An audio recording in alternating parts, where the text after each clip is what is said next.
Bonjour à toutes et bonjour à tous. Comment commencer une première vidéo sur ma chaîne?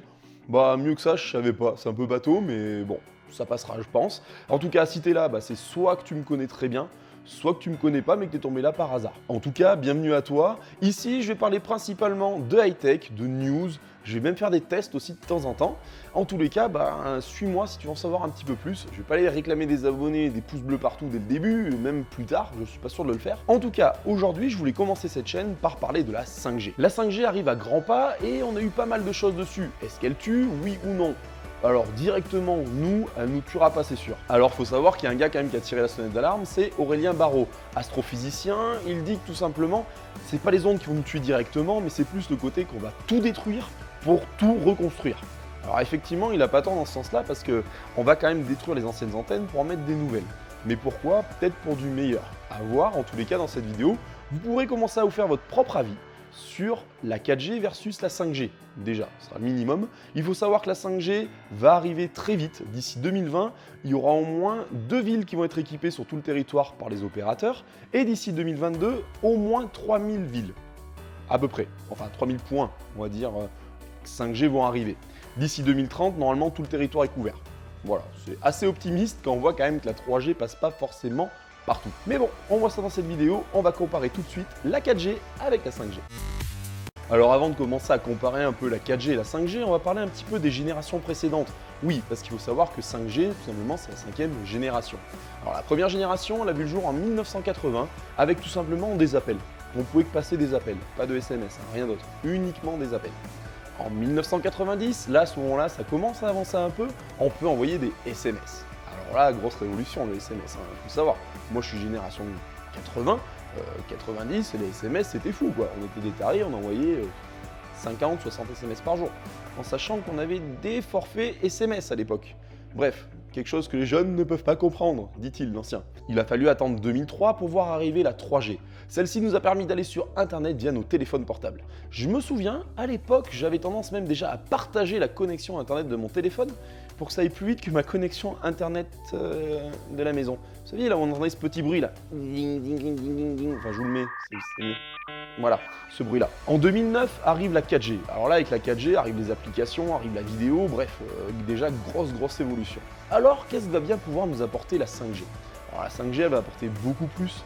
Parce que cette 5G va nous permettre des débits vraiment poussés, arriver à travailler sur la connectique entre les appareils directement, entre les voitures connectées, etc. Enfin bref, on en parle un petit peu plus loin dans la vidéo. On va pouvoir commencer notre comparaison. Déjà, pour commencer, on va comparer les deux antennes. L'antenne de la 4G et l'antenne de la 5G. Donc à savoir que les antennes 4G vont être remplacées par des 5G dans le temps.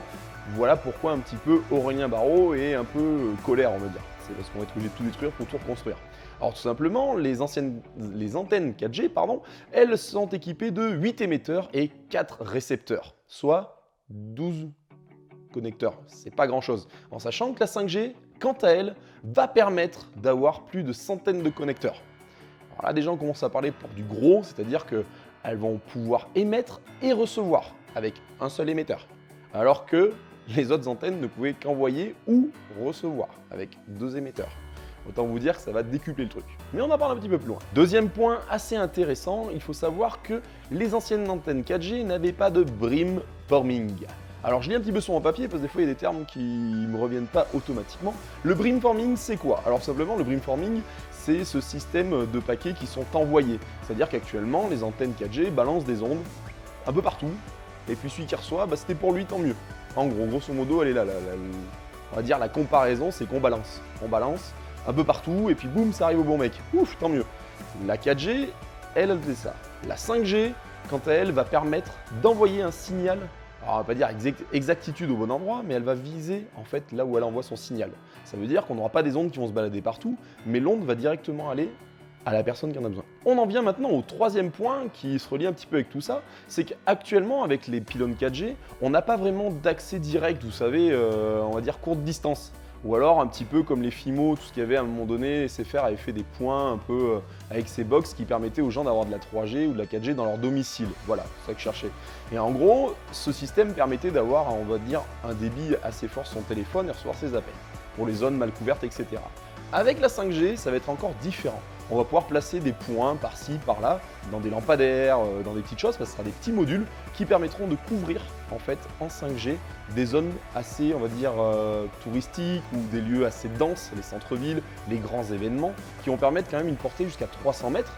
Et comme je vous l'ai dit, si vous avez bien suivi le début de la vidéo, la 5G va permettre d'envoyer et recevoir des paquets sur un seul émetteur.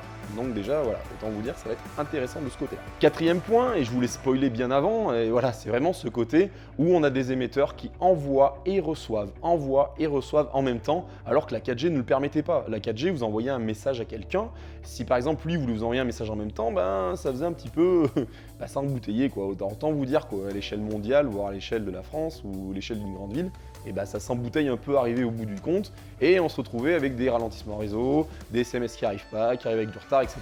Avec la 5G, ça devrait être pallié. Autre point important, il faut savoir que la 4G, elle a une seule bande, on va dire, principale, une seule sous-bande qui va gérer, on va dire, le streaming, la vidéo, le gaming, tout ça, et ça va s'embouteiller un peu tout ça, ça colle pas vraiment. Alors qu'avec la 5G, il y aura une bande une bande de fréquence avec 3 sous-bandes qui vont permettre, elles, de viser plus spécifiquement. Par exemple, une bande pour les voitures connectées, tout ça, qui vont pas demander forcément beaucoup, on va dire, de connexion, et en même temps avoir une sous-bande, par exemple, pour des gens qui font du gaming, etc.